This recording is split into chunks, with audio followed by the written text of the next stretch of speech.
In this life, we have questions. The big questions always seem to start with why? Why be good? Why choose Jesus? Why follow him? Why go to church? Why?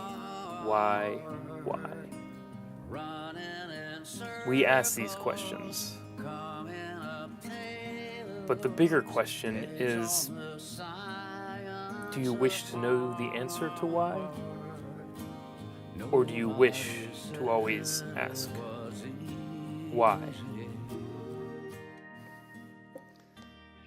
Good morning. It is awesome to be with my church family. I get to look out and see your faces. Yay. It's so good to see you. And I'm honestly serious about that. And so when we took a look at this why teaching series, I really thought it was good for us to talk about why Crosspoint Church.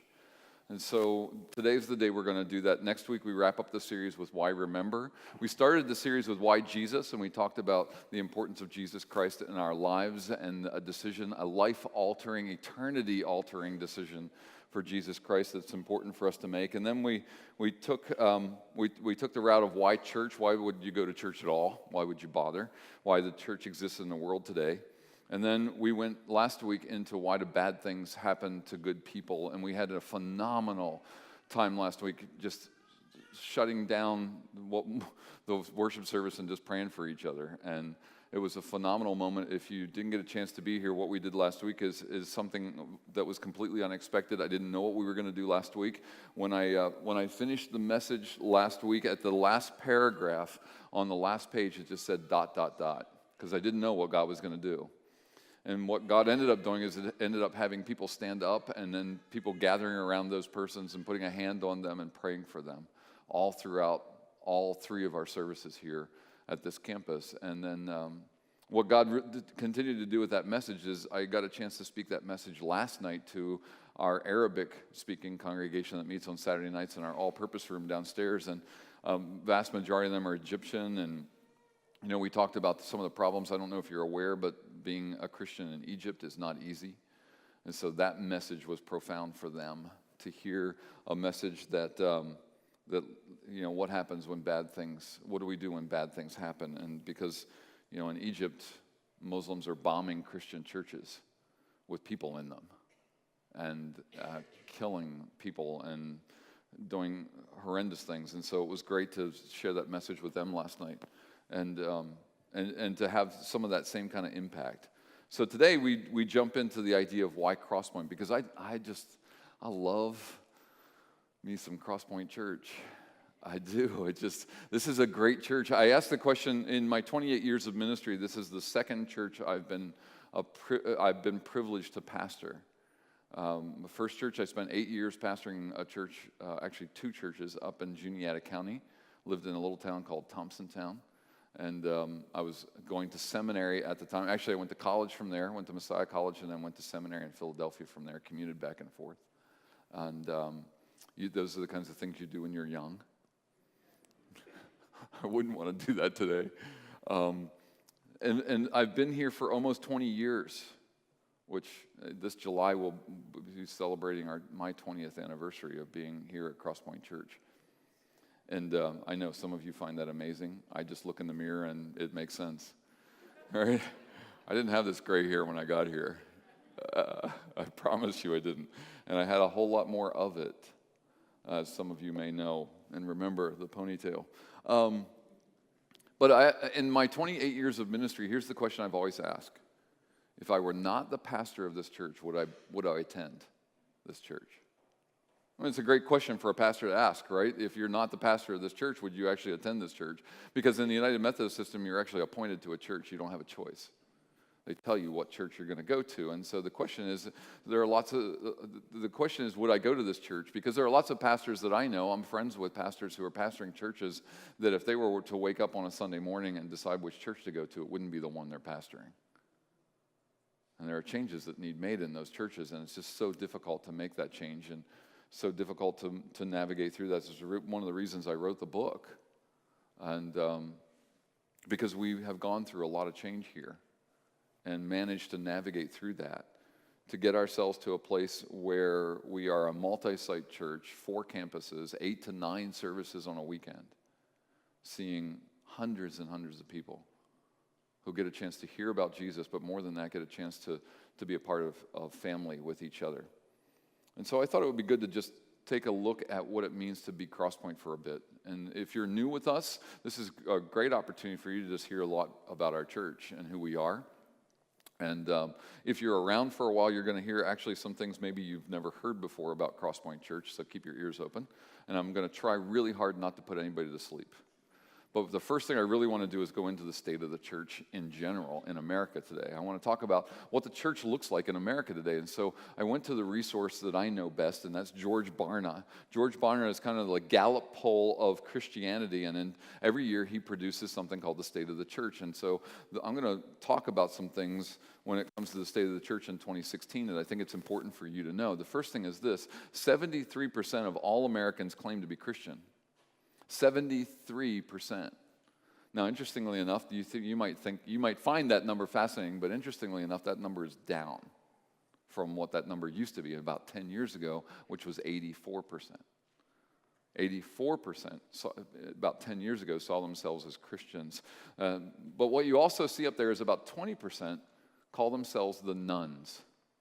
What that means, not N-U-N, not, habit, Sound of Music, all that kind of stuff. No, N-O-N-E. That means when they have check boxes, Christian, Judaism, Islam, nun, they check the nun box. And that number is up. That number is up from about 16%, and now that number is up to 20% in the last 5 years. That number has started to grow, and it says a lot about our society. It says a lot about our communities around us. Also, interestingly enough, and I don't know if you can see that clearly from where you're sitting, but 6%, the red piece of pie there, is other.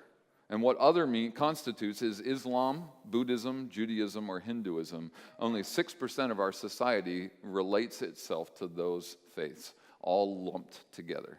I find it interesting because many of our societal and community and governmental conversations seem to focus on people who are bad or coming from those religious factions, when the fact of the matter is that it really only makes up about 6% of our society. I find that amazing. Like, really? Wow, I thought the number was a lot bigger. I thought the problem was bigger. It doesn't seem like that's the case when you do a poll of who people are and where they're at. And so 73% of Americans believe that religion and faith is important to their lives and in the Christian spectrum. And I find that encouraging. I find that kind of exciting. All that being said, though, here's the reality, and that is of that 73%, only 31% of people show up in church on a Sunday morning. Something's wrong with that. That means 41% of people who believe are not getting what you're getting this morning, and that is the sense of community, the teaching, the life-changing messages that come, the music and the worship, and just looking around and getting the chance to see people and I hope you got a hug, or at least a handshake. If you didn't get a hug, please see me after the service. This is a hug in church, man. Oh, that's one of the reasons I love being here. One of the reasons I would get out of bed in the morning, get in my car and drive and sit in the parking lot and get out of my car and walk in here is because I believe you love each other. And I think that's an awesome thing.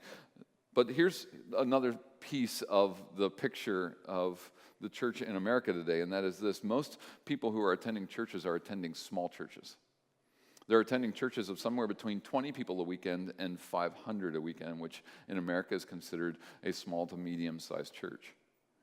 What that means is that most of us like a small community where everybody knows each other, right?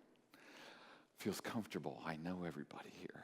It feels good. It feels like home. It feels like family, right? The church gets too big, and that's one of the complaints some people give is, well, the church gets too big, we won't know everybody. Only 8%, all the way to the far right, only 8% of our people who are attending churches of 1,000 or more, or what we constitute in America as a mega church, right? The big conglomerate, Joel Osteen kind of picture, right? Only 8% of our society is attending that kind of church. 9% attend a church the size of your church. We're a church that averages somewhere right around 585 to 600 people a weekend. depending on the weekend.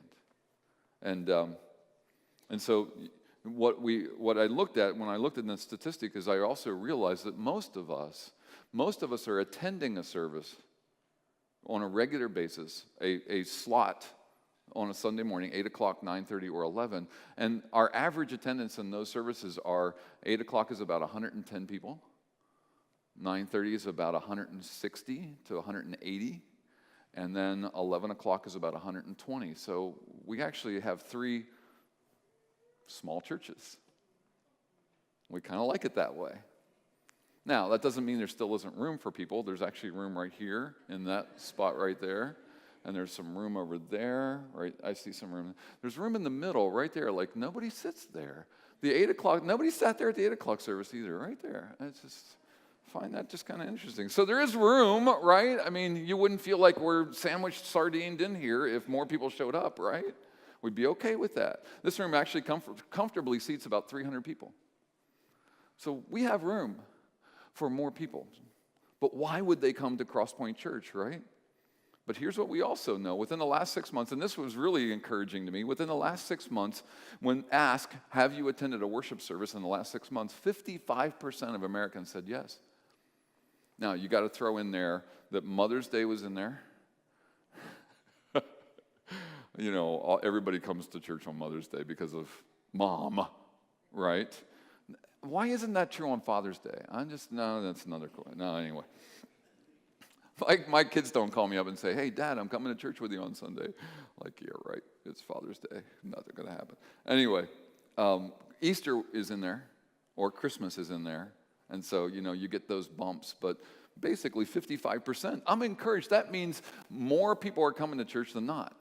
55%. We're over the 50% line, right? That doesn't sound too bad. And that actually excludes weddings and funerals, right? Can't count those. Oh, and one more thing.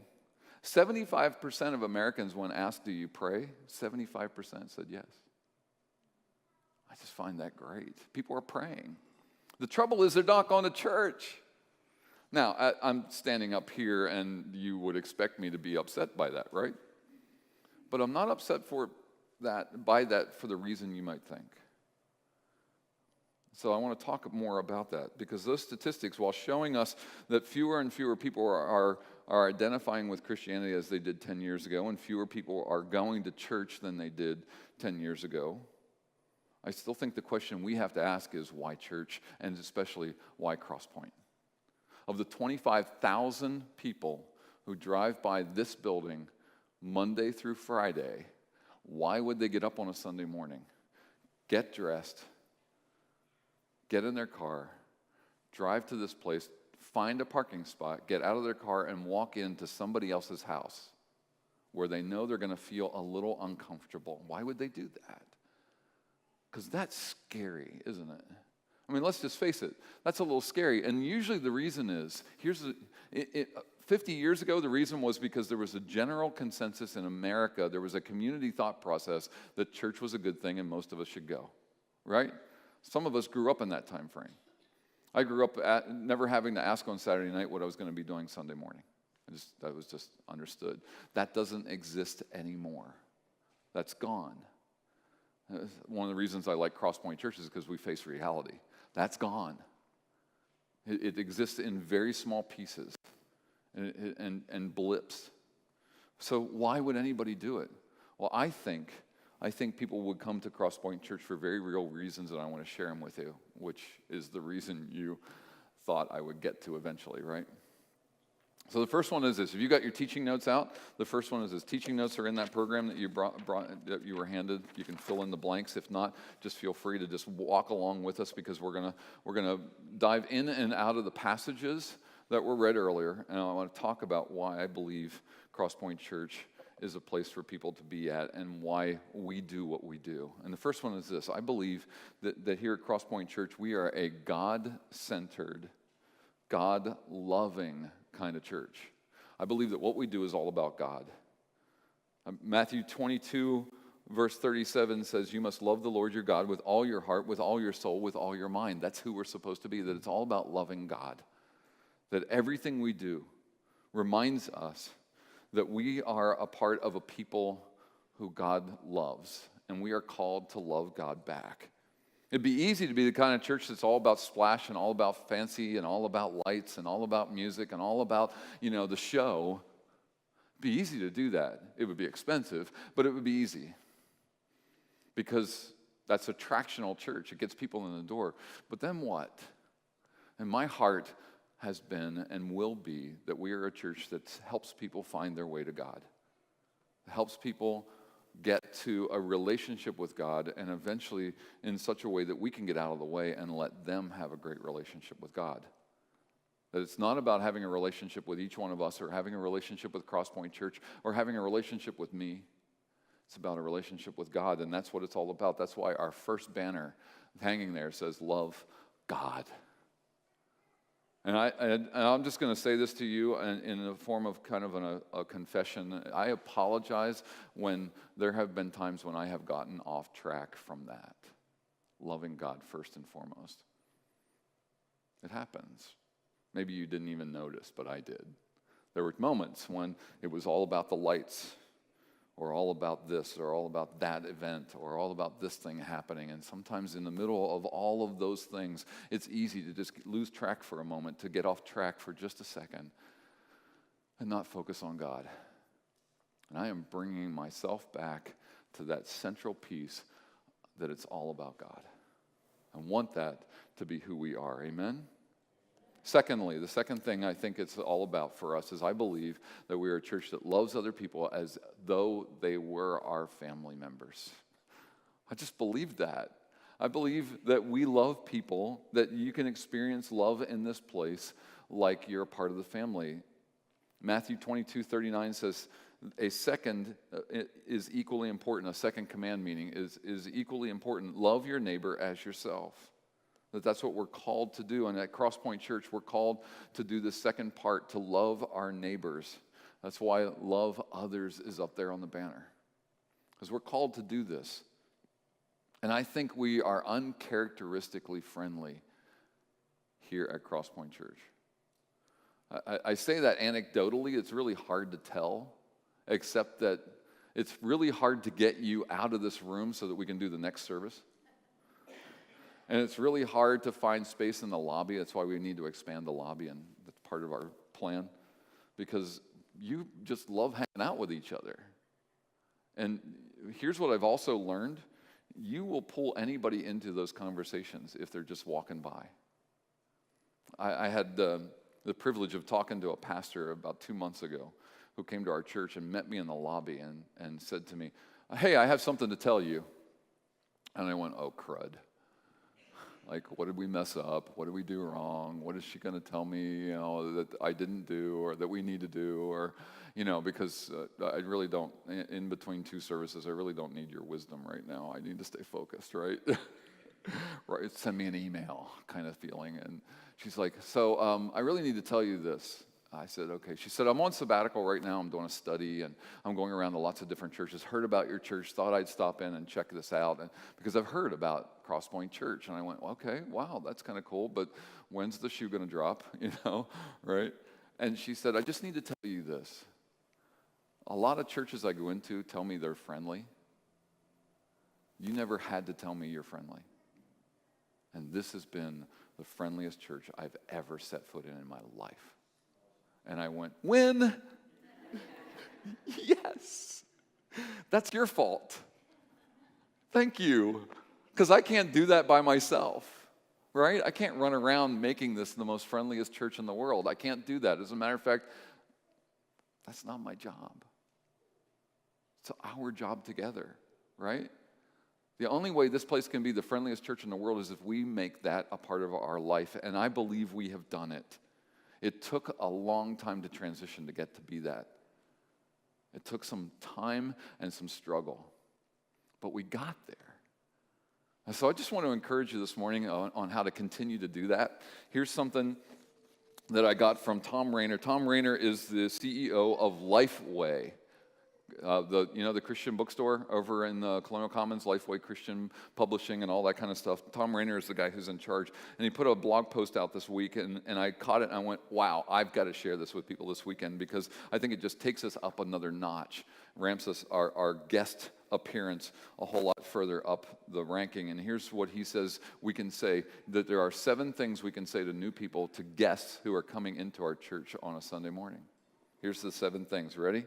First one is, thank you for being here. Thank you for being here. Thanks for showing up. Thanks for coming. Just thank you. Isn't it great when somebody says thank you? I love, it's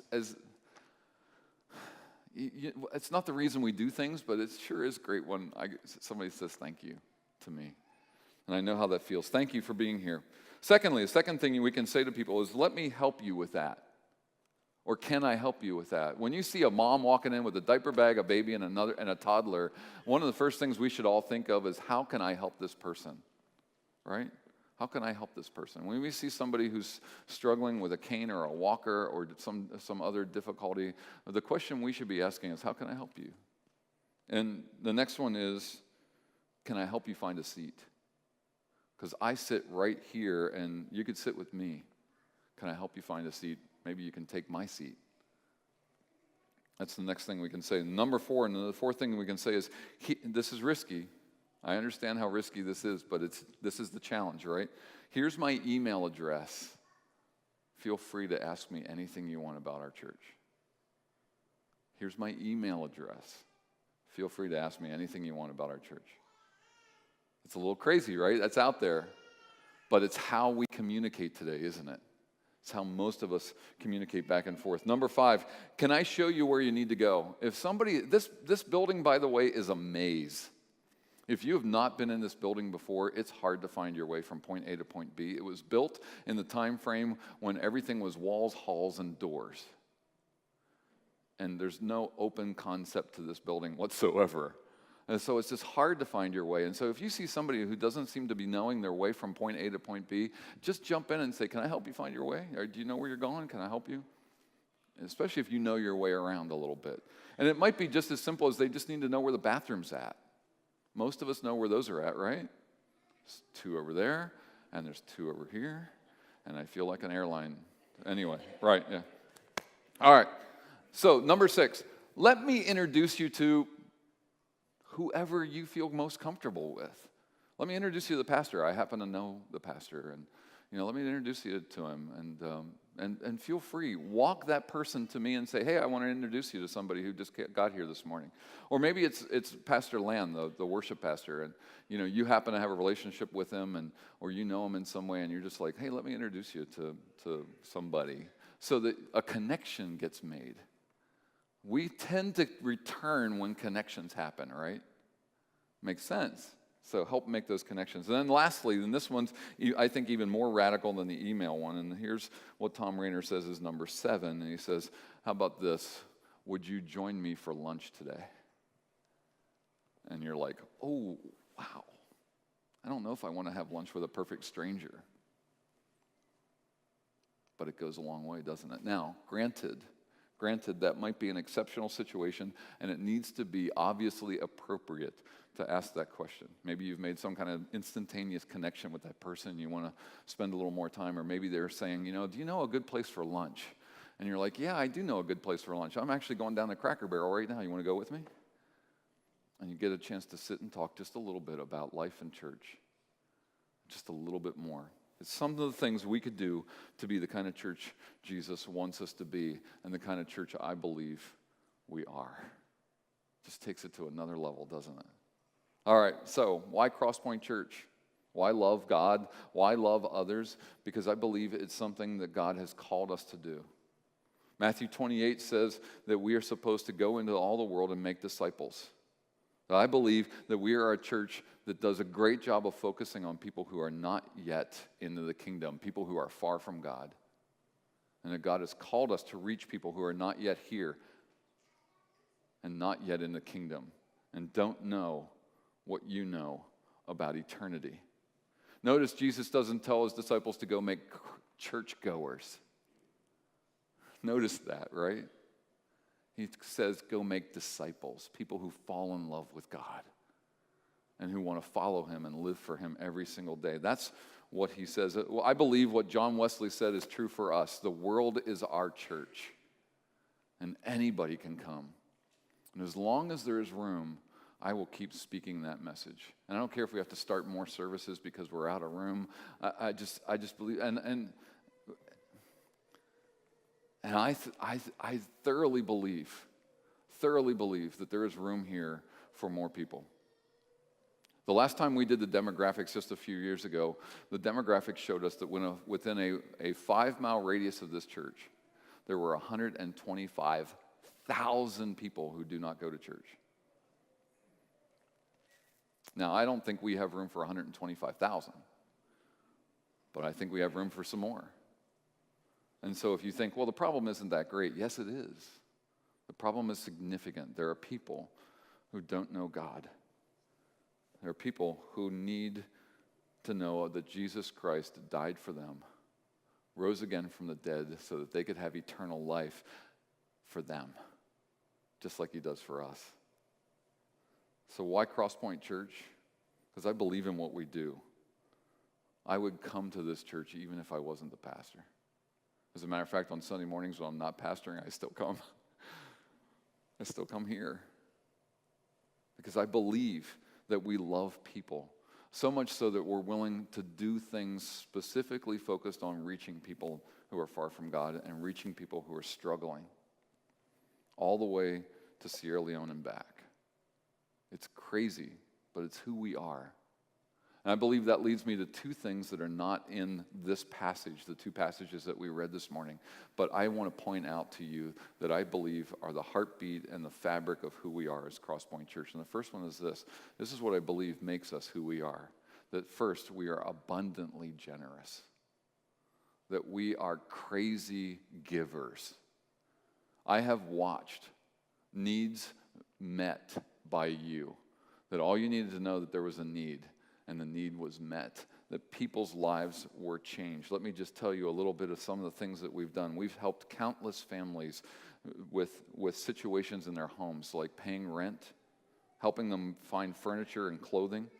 We've paid oil bills. We've paid for state inspections on cars so that people could go to work because they needed their job and they were going to lose their job. We've fed and clothed people who suffered loss of some kind or another.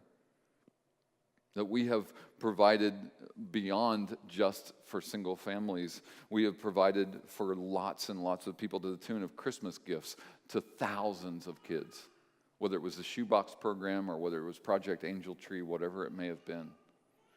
That we have taken care of people in need to the tune of thousands. That you will never, ever meet most of them because it doesn't matter. There was a need and you were generous. That your crazy abundant generosity has always put us in a situation where a need once revealed has always been met. I find that amazing. I find it wonderful to be a part of a church that says if you have a need, we will care for it with you.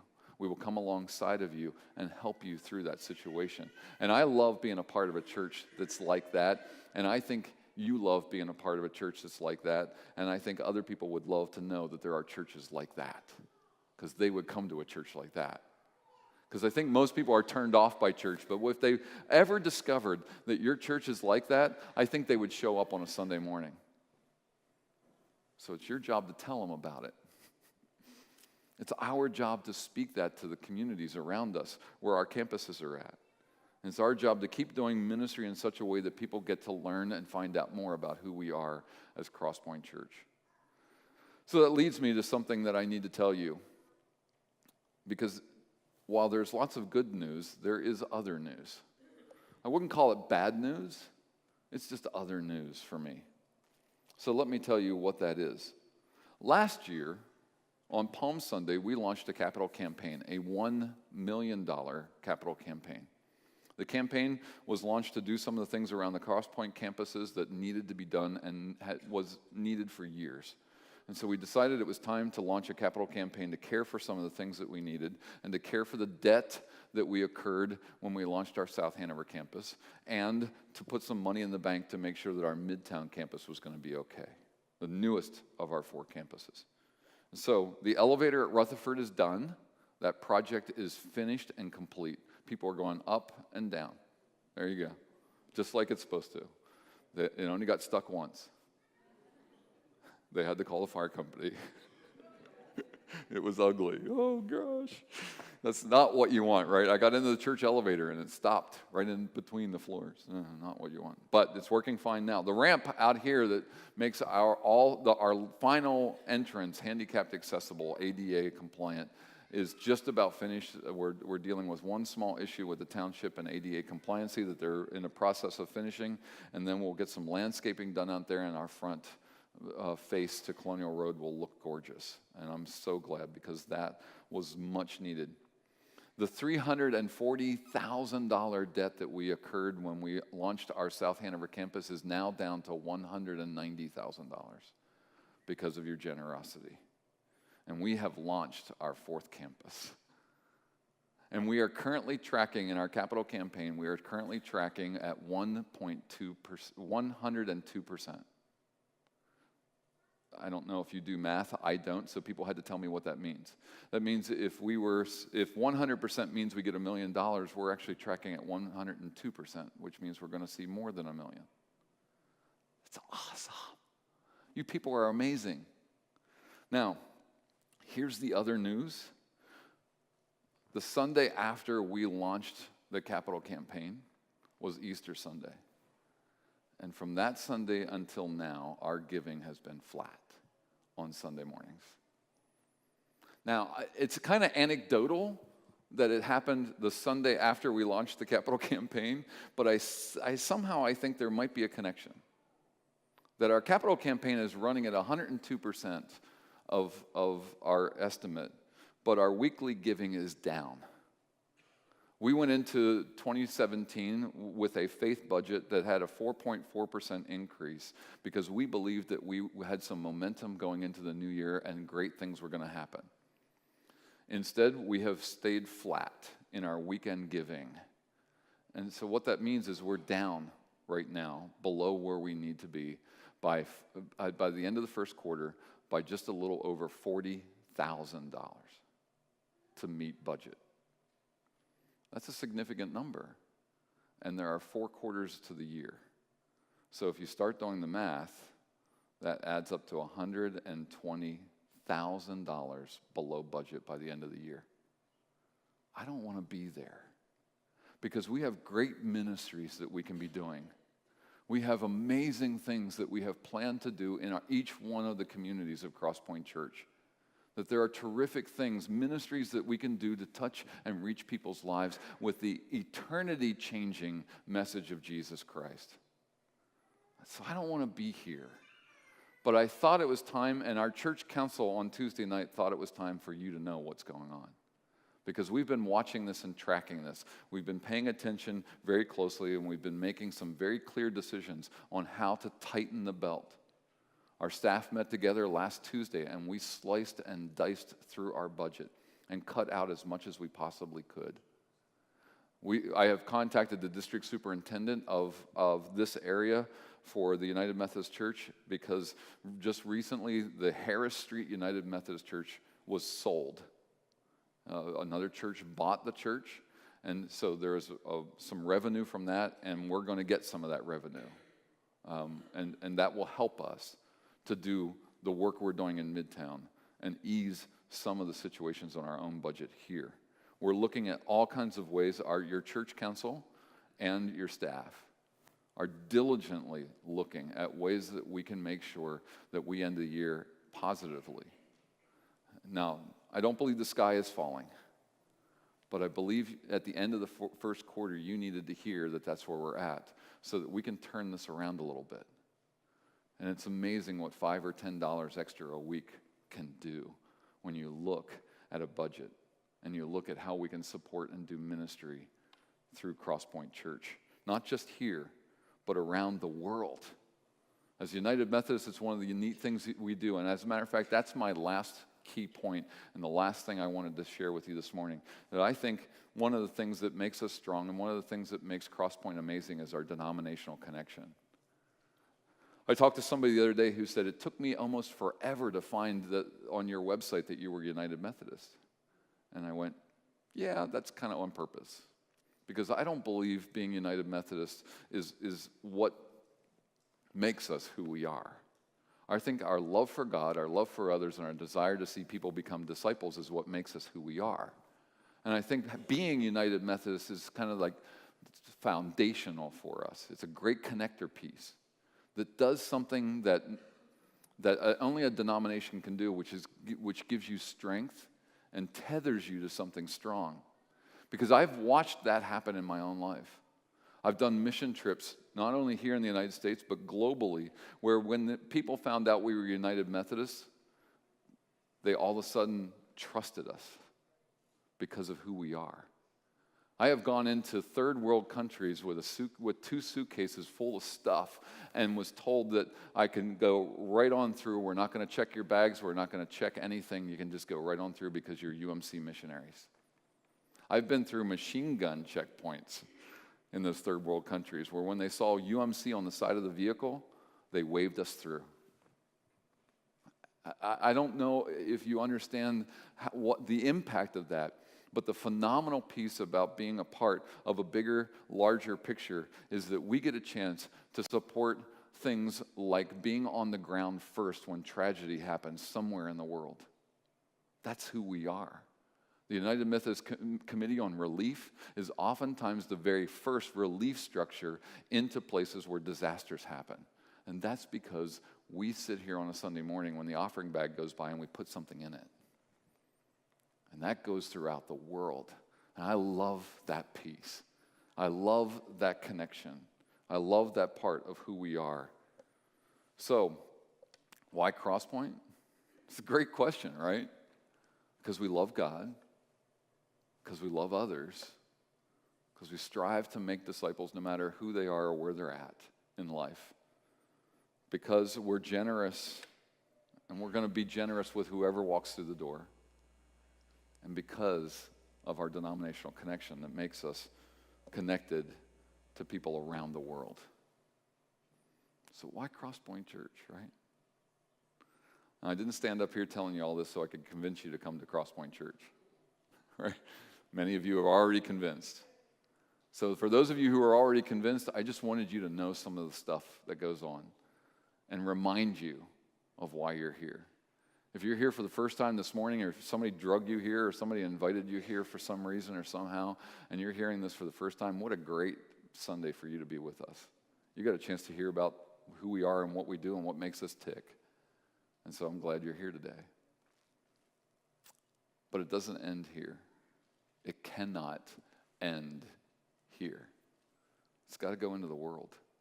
We've got to take it from these seats and from these walls and take it out into our communities, into the places that we live and work and breathe. So I want to challenge you one more time this morning with a video.